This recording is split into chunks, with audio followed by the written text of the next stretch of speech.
But no place is richer and no place is more relevant to the question of defining Jewish art in the 21st century than what develops in the United States, particularly on the two coasts, particularly in, you've probably not heard of it, it's New York City. It's a small suburb of New Jersey.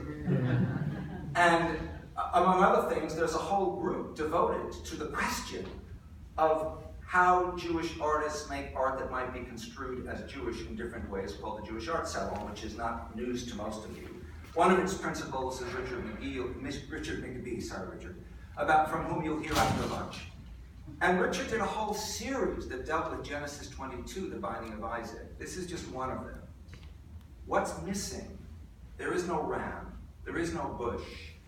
This is only Abraham, Isaac, and God, as it were, as expressed by the intervening angel, who swoops down in what the Hellenistic artists would call the dramatic and heroic diagonal, blood red, covering his face in counterpoint to the way Abraham covers the face of Isaac. But look at how Isaac's face is just scintillating with light.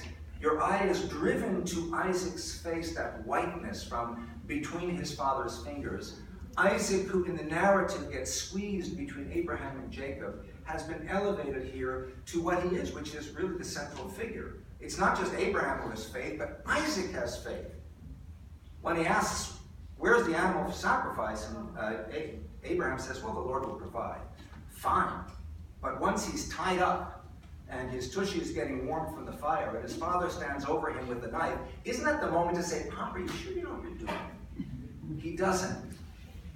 Richard's series includes moments after this, where you've got Abraham and Isaac kind of standing there in a kind of alienated pose vis-a-vis each other, and you realize, what are they going to talk about? What's Abraham going to say? I'm sorry I almost killed you, but God told me to do it. Sarah's not there to intervene, because if you read Genesis 22 carefully, they never went back to where Sarah was. The next time Abraham saw Sarah, it was her corpse. She was dead. He came to bury her. So their relationship ended, and she's not there to intervene. Then he does a whole series, by the way, on Sarah. And then he does a whole series on Hagar. So this is someone who is dealing at a fundamental level with Jewish texts. Mind you, these texts could be Jewish or Christian. Christians read the New Testament. They could, in a different sense, even be Muslim. Muslims deal with some of the same themes by way of the Quran, but his particular direction is a visual midrashic direction that continues and continues and continues to wrestle with the text, and that's, of course, what midrash does. That's the sort of thing that Archie Rand, whom you'll see in dialogue with Richard after lunch, does in any number of ways, the most recent being this extraordinary coverage of, if you can believe it, all 613 commandments. I suggest you buy his book, and then every day you study one. And over a 2-year period, you'll become a Talmud scholar by way of Archie Rand's 613 commandments. It's extraordinary. What they're both doing is midrash.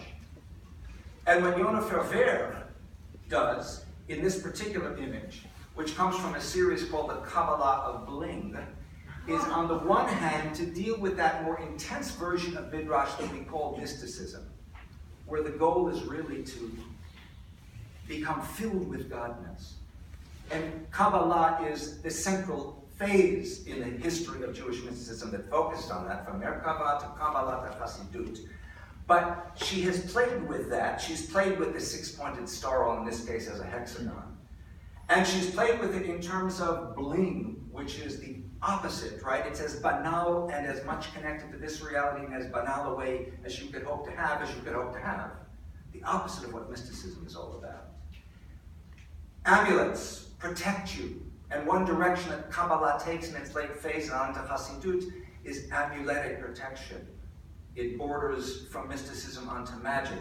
But if you need protection in New York, baby, get your gun.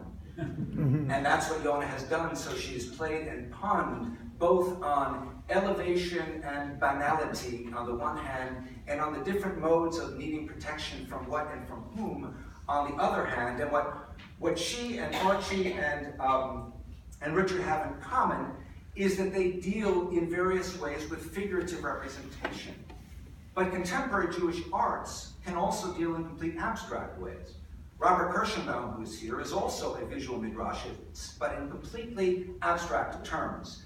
He obsesses like a mystic does on the idea of the temple in both two-dimensional and three-dimensional forms, and it's all geometries. It's all about those perfect man-made geometries that become the reflection of how humans and God interface with each other. And another artist who uses abstraction again and again is Toby Calm. This particular work is part of a larger installation. It's called Embodied Light. And it is a memorial to 9/11. And the two parts that you can see in this shot, first of all, give you this enormous carpet below you that is, as it were, like an Islamic carpet made of a zillion different threads. But it's also, you might say, it's a somewhat abstract, is it a cemetery? Or is it New York City seen from above the way someone in a plane about to head into the Twin Towers might see it? Or the way God might see it? Covered in a grayish color that is the color of ash. All of New York becomes ashen after 9/11, not just the area around the Twin Towers. And it, of course, is universalist in that regard. All of the diverse people living in New York who come from every sort of background of race, ethnicity, religion, and nationality. And if I had the Canon camera that if this were a film would sweep across this landscape, at the far end you see a pedestal with a series of yahrzeit candles. Each of them its own sculpture, but of course he's organized it as seventh part type. So we're back to where he began. The seven-branched menorah has been re-diverted, as it were, as a multi-partite yahrzeit memorial. And by the way, the trinity of chairs is not part of the installation. That comes from the gallery. So one recognizes that sort of direction as well. And if one of the things that all of these artists have in common with each other is that they are dealing with questions of what defines Jewish art. If they are building on the question that Oppenheimer, in a very different way, Pissarro would have asked, and Modigliani perhaps unconsciously asked, and Lifshitz thought more about overtly, and so did Chagall, where do I fit in as a Jew who is an artist in the history of Western art, which for most of that history, at least the last 17 centuries or so, has been Christian? Where do I fit into that? A question that has been asked with increasing fervency and eloquence by any number of Jewish artists, male and female alike, since the 70s, is the question that Helene Aylon asks, which is, where do I, as a Jewish woman, fit in? As a woman in the Western arts where women have not been welcome until relatively recently, and as a woman in traditional Judaism who doesn't get to read from the Torah publicly, who is not saying Kaddish when my father dies, who is not mainstream, where do I fit in? And Helene has a whole series of works which have to do with fixing fundamental texts and ideas in Judaism and making them, as it were, more open-minded. This is the most recent of a God series, that's G-D, not G-O-D, called Ori Z, and this is the artist herself, as you can see, who comes from a very traditional Jewish background. It represents, of course, the threefold judge-jury court, the everyday kind of Sanhedrin, not the larger 23 or the grand Sanhedrin, the Bet Din HaGadol of 71, but the three that was used for everyday questions, like a divorce. And if I'm a woman and I want a divorce and my husband doesn't, guess what? Ain't no way. Ain't no way.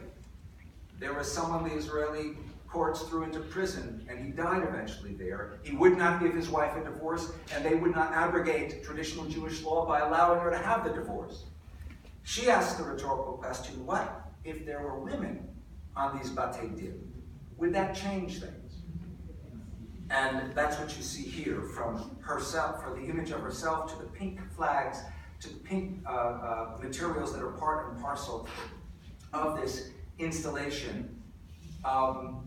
And so the questions expand. They can even expand one more direction. This is an image, actually, that comes from the current exhibition at a museum called the Jewish Museum in New York, and it's called Unorthodox. And as you are probably aware, that exhibition, and now I'm quoting from its own writings, what is specifically Jewish about the show isn't in content or form, but an interpretive framework that inspired the curators, Jens Hoffman, Daniel S. Palmer, and Kelly Taxter, to look beyond the established discourses on contemporary art. One of the artists, Cambodian painter Liang Sekon, no, he's not Jewish, invites us to look into his recollections of the Cambodian Civil War as both personal history and global condition. And the artist whose work you see before you, Stephen Godfellow, whom I'm reasonably certain is not Jewish, not that it matters for the point I want to make, back in 1983, but this is the work that's on display now, today's the last day of the exhibit, I believe. This is called Vandals. And you look at this art, this work of art, it's a kind of somewhat satirical, and it's applying commercial color printing techniques to fine art. Deals, you might say, with a kind of surrealism infected by pop art and internet aesthetics. But the other thing about it is, you know, I saw this and I thought, oh gosh, it reminds me of Clockwork Orange, that movie that you're all too young to remember, in which this guy, played by Malcolm McDowell, right, comes in and trashes this place, and he ties this guy up and he rapes her wife. Am I remembering the details? Yes. So there's nothing Jewish about this. What instead if you called it pogrom? Suddenly the very same image, I think, would change its definitional identity, because then, of course, I'd assume that this individual is Jewish, and I'd assume that these individuals were, I don't know, Ukrainian or Lithuanian bad guys. And instead of being just a general image, a colorful image of horror, it would become specifically Jewish. Or I would put it another way.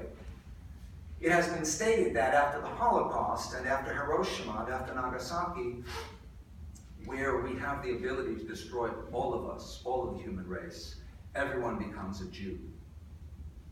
This is everyone, not necessarily a Jew, but if I change the title, suddenly it becomes specifically Jewish. So we end up with an enormous range, as it were, of complications in trying to define what Jewish art is and what Jewish art is in the 21st century. And I am trying to get rid of this image. Let's try that. There we go. To show you one last one. So if the penultimate image looks at the world through horrified eyes, this ultimate image looks at it through synthesized eyes. This is a work by Ciara Benjamin. Some of you may be familiar with her work. A Jew from Mumbai, from Bombay, India. So she grew up surrounded primarily, culturally speaking, by Hinduism and Islam. She went to Zoroastrian and Catholic schools. So she's already a Gamish before she even comes to the United States, where she moves from the Midwest to New Jersey, where she marries an Eastern European Jew. They have a child, where she becomes involved because she is a female artist, and part of her work would suggest a kind of feminist angle to it. So she's going to this feminism conference or that feminism discussion and finds Western women asking her, oh, you speak English? Were you oppressed growing up? She realized that the notion of us, them is not just male-female, but in this case, sort of Western, non-Western, this sense of superiority. And she said, I noticed that when people would ask me questions about that, my skin would turn blue. So blue is the color of one of the, in particular Krishna, a very popular god within the Hindu tradition. But it's also the color of the sky that connects all of us, because we all look up at the same sky. And she did a whole series called Color Me Blue, of which a subset series is called Fereshta, which is Urdu for angels, where she's got these various characters engaged in various actions that reflect a synthesis of Hindu and Muslim and Jewish rabbinic and Jewish mystical and everything else. Hollywood, Bollywood, pop art, this kind of a synthesis. This work I chose as the one to show you because it's called Repairing the World, Tikkun Olam. And you can see that it's functionally a self-portrait, assuming a mudra, a dance position, that would be familiar from Hindu art and associated both with Krishna and